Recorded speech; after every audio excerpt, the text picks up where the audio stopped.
बहुत वक्त पहले पहाड़ों और नदियों के बीच एक छोटा सा रियासत था। नाम था सूरजगढ़।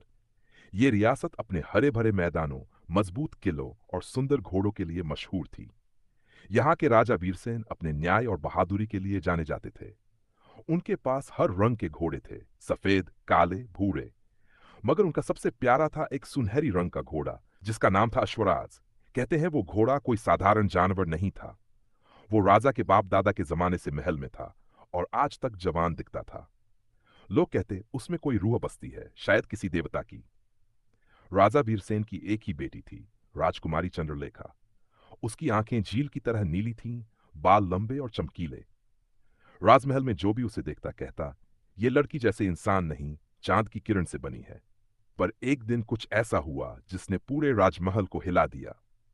ज्योतिषी की भविष्यवाणी। राजा वीरसेन अपनी बेटी के 16वें जन्मदिन पर बड़े जश्न की तैयारी कर रहे थे।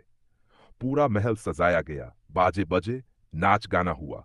उसी शाम महल में एक बूढ़ा ज्योतिषी आया, झुकी कमर, सफेद दाढ़ी और आंखों में गहराई। उसने राजा से कहा, महाराज, मैं आपकी बेटी की कुंडली देखना चाहता हूं। राजा मुस्कुराए, आओ बाबा, देखो। मेरी चंद्रलेखा तो लक्ष्मी का रूप है, उसकी किस्मत भी चमकदार होगी। ज्योतिषी ने मोमबत्ती की लौ के पास बैठकर अपनी पुरानी किताब खोली। उसने कुछ मंत्र बुदबुदाए, फिर अचानक रुक गया। उसका चेहरा पीला पड़ गया और आवाज कांपने लगी। राजन, ये लड़की का भाग्य असामान्य है। उसकी शादी किसी इंसान से नहीं होगी, बल्कि एक अश्व से, एक घोड़े से जुड़ी आत्मा से।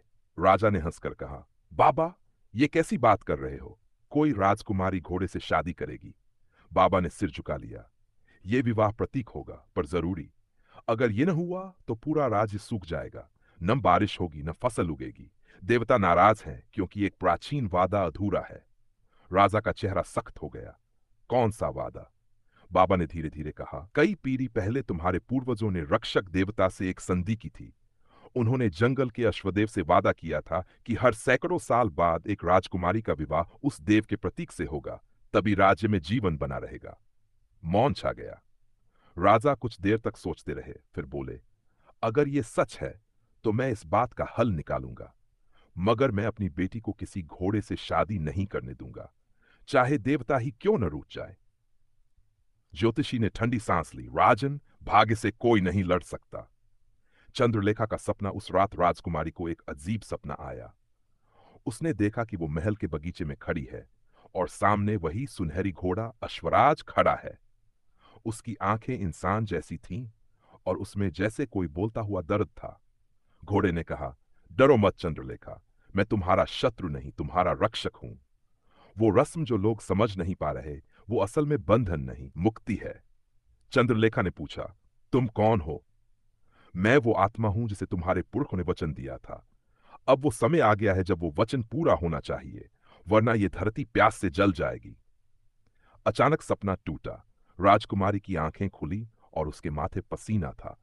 दूर कहीं बिजली चमकी और किले की दीवारों पर छाया हिलने लगी।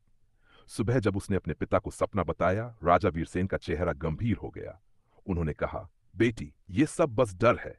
घोड़े और आत्माओं की बातें अब कोई नहीं मानता। हम इंसान हैं, हम अपने भाग्य खुद बनाते हैं। मगर उसी रात से सूरजगढ़ में अजीब घटनाएं शुरू हो गई। कुओं का पानी सूखने लगा, पेड़ों पर फूल नहीं आते, और हर रात महल के अस्तबल में से आवाजें आने लगीं। कभी किसी की हिनहिनाहट, कभी किसी का नाम लेकर पुकारना। गांव वाले डरने लगे। देवता नाराज है महाराज, वादा पूरा कीजिए। राजा वीरसेन ने गुस्से में कहा, मैं अपनी बेटी को किसी जानवर से नहीं दूंगा। ये सब अंधविश्वास है। लेकिन नियति ने अपना रास्ता पहले ही चुन लिया था। अब अगली कुछ रातें सूरजगढ़ पर भारी पड़ने लगीं। कभी अचानक आंधी उठती, कभी आसमान से अजीब रोशनी उतरती। महल के रक्षक घोड़ों के अस्तबल में जाकर लौट आते तो कहते, महाराज, वो सुनहरी घोड़ा अश्वराज रात भर किसी को बुलाता है, जैसे किसी से बात कर रहा हो। राजा वीरसेन ने गुस्से में कहा, घोड़ा है, जानवर है, बोल नहीं सकता। हमारे राज्य में अब अंधविश्वास की कोई जगह नहीं। पर उसी रात कुछ ऐसा हुआ कि राजा का दिल कांप उठा। आधी रात की पुकार। राजमहल के पास एक पुराना मंदिर था, अश्वदेव का मंदिर। कहते थे वहीं पर सदियों पहले वो रक्षक देवता उतरे थे जिनका जिक्र बाबा ने किया था। आधी रात को उसी दिशा से किसी की हिनहिनाहट गूंजी, पर वो साधारण आवाज नहीं थी, उसमें शब्द छिपे थे। वीरसेन, वादा तोड़ा गया है। राजा नींद से जागे, खिड़की खोली और देखा आसमान में काले बादल, बिजली चमक रही थी और महल के बीच खड़ा था अश्वराज। उसका शरीर सुनहरी रोशनी से दमक रहा था। राजा नीचे भागे। अश्वराज ने अपनी बड़ी बड़ी आंखों से राजा को देखा। वो आंखें जैसे इंसान की थीं, दर्द और शिकायत से भरी हुई। घोड़े ने धीमी मगर साफ आवाज में कहा, राजन, तुम्हारे पुरखों ने मुझसे वादा किया था, हर 100 साल में एक राजकुमारी का प्रतीक विवाह मेरे नाम से होगा, ताकि इंसान और प्रकृति के बीच का रिश्ता जिंदा रहे। अब वो समय आ गया है और तुम वचन तोड़ रहे हो। राजा ने तलवार खींची। मैं अपनी बेटी को किसी जानवर से नहीं दूंगा, चाहे धरती सूख जाए। अश्वराज ने सिर झुका लिया, फिर आसमान की ओर देखा। बादलों में बिजली गिरी, धरती कांप उठी। घोड़े की आवाज गूंजी, तो सुनो वीरसेन, आज से तेरी धरती तेरे खिलाफ होगी। जब तक तेरी बेटी अपना वचन पूरा नहीं करती, तेरी रियासत पर प्यास, डर और अंधेरा राज करेगा। एक तेज हवाओं का झोंका उठा और अश्वराज गायब हो गया। शाप की शुरुआत सुबह हुई तो सूरज जैसे उगने से डर रहा था। खेत सूखे पड़े थे, नदियां सिकुड़ गई और कुओं में पानी आधा रह गया। लोग रोने लगे, महाराज, हमने कभी ऐसा वक्त नहीं देखा। राजा ने मन ही मन डर महसूस किया, पर फिर भी बोले, ये सब इत्तेफाक है, कुछ ही दिन में सब ठीक हो जाएगा। दिन बीते, हफ्ते गुजरे, मगर हालात और बुरे होते गए। बच्चे बीमार पड़ने लगे, पशु मरने लगे और रात में गांव पर अजीब सी नीली धुंध उतर आती। लोग मंदिर की तरफ जाने से डरते। राजकुमारी की बेचैनी, उधर चंद्रलेखा का हाल भी बदल रहा था। उसे रात में सपने आने लगे। वही सुनहरी घोड़ा, वही आंखें, वही आवाज। कभी वो उसे नदी किनारे बुलाता, कभी कहता, मत डर, मैं तुझे किसी कैद में नहीं रखूंगा, बस वादा पूरा कर। वो हर सुबह जाकर आईने में देखती और लगता जैसे उसकी आंखों में वही चमक उतर आई हो। वो अब अक्सर महल से बाहर निकलकर उस पुराने मंदिर की तरफ चली जाती, जहां किसी को जाने की इजाजत नहीं थी। एक दिन उसने देखा, मंदिर की दीवार पर किसी ने लिखा था, जिस दिन चांद और सूरज एक साथ दिखेंगे, उसी दिन वादा पूरा होगा। चंद्रलेखा ने आसमान की तरफ देखा। वो जानती थी कि ऐसा दिन बहुत जल्द आने वाला है, क्योंकि उसकी आत्मा में एक अजीब हलचल थी, जैसे कोई बुलावा अंदर से आ रहा हो। जनता का विद्रोह, अब जनता भी बेचैन होने लगी थी।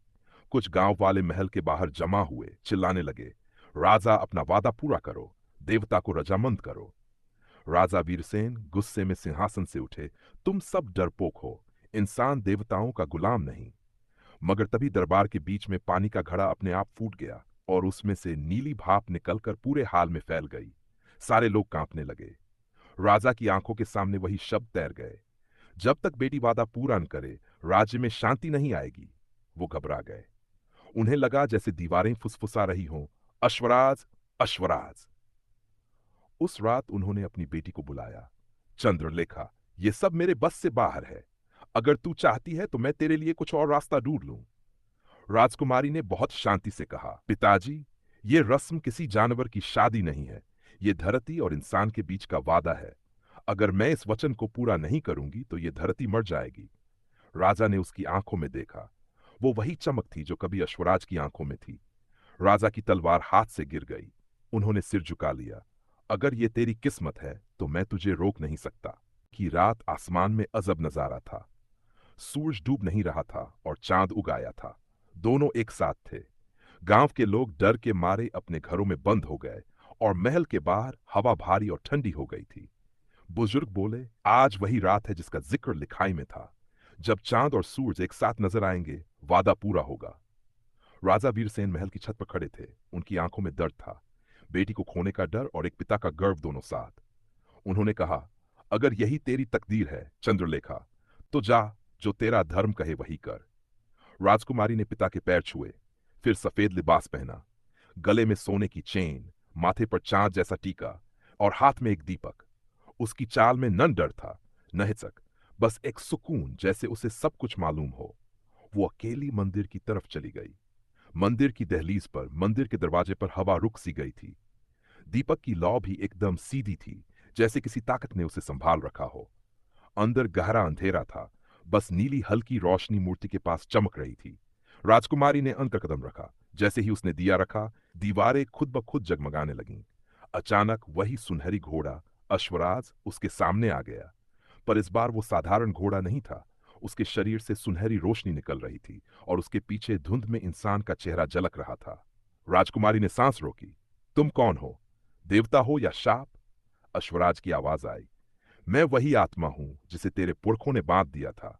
मैं धरती का रक्षक था, मगर लालच और अभिमान ने मुझे पशु बना दिया।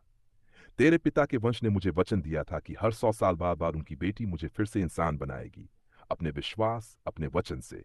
राजकुमारी की आंखों से आंसू बह निकले। तो ये शादी नहीं, मुक्ति की रस्म है?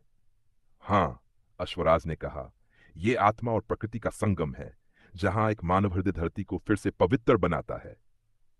वचन का अक्षर मंदिर के बीचों बीच आग का घेरा था। राजकुमारी उसमें कदम रखती है और घोड़े की आंखों में झांकते हुए बोलती है, मैं चंद्रलेखा, सुरजगर की बेटी, धरती से वादा करती हूं कि इंसान और प्रकृति का रिश्ता कभी नहीं टूटेगा। अब से हम साथ रहेंगे, पेड़, जानवर, हवा, पानी, सब अपने जैसे। अचानक रोशनी फैल गई। अश्वराज का शरीर कांपा और फिर उसकी जगह एक सुंदर युवक खड़ा था। सुनहरी आंखें, बाल हवा में उड़ते और चेहरे पर सुकून। वो मुस्कुराया। वादा पूरा हुआ राजकुमारी, अब धरती फिर से जगेगी। फिर उसने हाथ जोड़कर कहा, अब मैं जा रहा हूं, मेरी आत्मा मुक्त हो गई। राजकुमारी ने कहा, रुको, तुम कौन थे? मैं वही हूं जिससे इंसान ने वादा किया था, प्रकृति की आत्मा। इतना कहकर वो रोशनी में बदल गया और आसमान में चला गया। धरती की मुस्कान सुबह होते ही पूरा राज्य बदल गया। सूखी नदियां फिर से बहने लगीं, खेतों में हरियाली लौट आई और लोगों के चेहरों पर मुस्कान थी। राजा वीरसेन ने आसमान की तरफ देखा। वादा पूरा हुआ, अब ये धरती जी उठी। राजकुमारी मंदिर से बाहर निकली। उसकी आंखों में नमी थी, मगर चेहरा उजला। लोग उसके पैरों में झुक गए। अब तू हमारी धरती की रानी है, देवी नहीं, इंसान की ममता है। राजकुमारी ने बस इतना कहा, मैंने किसी घोड़े से नहीं, इस मिट्टी से शादी की है। अब कोई इसे चोट नहीं पहुंचाएगा। उस दिन से सुरजगढ़ की परंपरा बदल गई। अब हर साल एक दिन ऐसा होता जब सारी औरतें खेतों में दिया जलाती और कहती, ये वचन धरती के नाम। और वो सुनहरी घोड़ा, कहते हैं जब भी बारिश की पहली बूंद गिरती है तो दूर जंगलों में किसी घोड़े की हिनन हिनाहट गूंजती है, शांत, सुकून भरी, जैसे कोई दुआ दे रहा हो। सुबह का उजाला पूरे सुरजगढ़ पर फैल चुका था। बारिश की खुशबू मिट्टी से उठ रही थी और खेतों में हल्की हरियाली झलकने लगी थी। लोगों के चेहरों पर सुकून था, जैसे सदियों पुराना डर मिट गया हो। राजमहल में शांति थी। राजा वीरसेन अपने आंगन में बैठे आसमान की तरफ देख रहे थे। उनकी आंखों में आंसू थे, पर उन आंसुओं में डर नहीं, गर्व था। मेरी बेटी ने वो कर दिखाया जो राजाओं की तलवारें नहीं कर सकी, उन्होंने कहा। उसने धरती को फिर से जगा दिया। नई शुरुआत अब हर साल उसी रात को जब सूरज और चांद एक साथ दिखते, राजकुमारी चंद्रलेखा अपने लोगों के साथ जंगल जाती। वो मंदिर में दिया जलाती और कहती, ओपन क्वोट, ये धरती हमारी माँ है और हम उसके बच्चे, ना उसे तोड़ेंगे, ना भूलेंगे। उस दिन शुरू हुई नतनाम की। इसमें कोई शादी नहीं होती थी, बल्कि इंसान और प्रकृति के रिश्ते की कसम ली जाती थी। हर बच्चा जब बड़ा होता तो सबसे पहले एक पौधा लगाता और कहता, ये मेरा पहला वादा है। राजा की अंतिम इच्छा। कुछ साल बाद राजा वीरसेन बूढ़े हो गए। उन्होंने चंद्रलेखा को अपने पास बुलाया और कहा, बेटी, अब तू ही इस राज्य की सच्ची रानी है। मेरा एक ही सपना है, सूरजगढ़ ऐसा हो जहां हर आदमी मिट्टी को इज्जत दे। राजकुमारी ने पिता का हाथ थामा और कहा, अम्मा कहा करती थी कि पेड़ के नीचे बैठो तो वो भी दुआ देता है। अब हर घर में एक पेड़ होगा, हर मंदिर में एक दिया। राजा मुस्कुराए। तूने ये राज्य नहीं, धरती का दिल जीत लिया। समय बदला, पर दास्तान जिंदा रही। साल गुजरते गए। राजकुमारी अब रानी बन चुकी थी, रानी चंद्रलेखा। उसके राज में न कोई अकाल आया, न कोई लड़ाई। किसान खुश, जंगल हरे और नदियां साफ। जब भी बारिश होती लोग कहते, देखो अश्वराज की आत्मा फिर मुस्कुरा रही है। रानी अक्सर अकेली महल के बाग में जाकर आसमान की तरफ देखती और धीरे से बोलती, धन्यवाद रक्षक देव, तू गया नहीं, अब इस हवा में बसा है। एक नई पीढ़ी रानी चंद्रलेखा के बाद उसकी बेटी सूर्या ने राज संभाला। सूर्या को बचपन से अपनी मां की कहानी सुनाई जाती थी, कैसे उसने धरती को फिर से जिंदा किया, कैसे एक घोड़े की शादी असल में एक वचन थी। जब सूर्या बड़ी हुई, उसने भी वही परंपरा निभाई, लेकिन इस बार वो मंदिर नहीं गई, बल्कि पूरे राज्य को एक खेत में इकट्ठा किया और सबके साथ मिलकर मिट्टी में बीज डाले। उसने कहा, ओपन क्वोट, अब हम किसी मूर्ति के आगे नहीं झुकेंगे, हम उस धरती के आगे झुकेंगे जो हमें जिंदा रखती है। Close quote. लोगों ने हाथ जोड़कर कहा, जय धरती माता। दास्तान का असर सदियों बाद भी, जब सुरजगढ़ का नाम मिट्टी में रह गया, जब महल ढह गए और जंगल फिर घने हो गए, तब भी लोगों के बीच ये दास्तान जिंदा रही।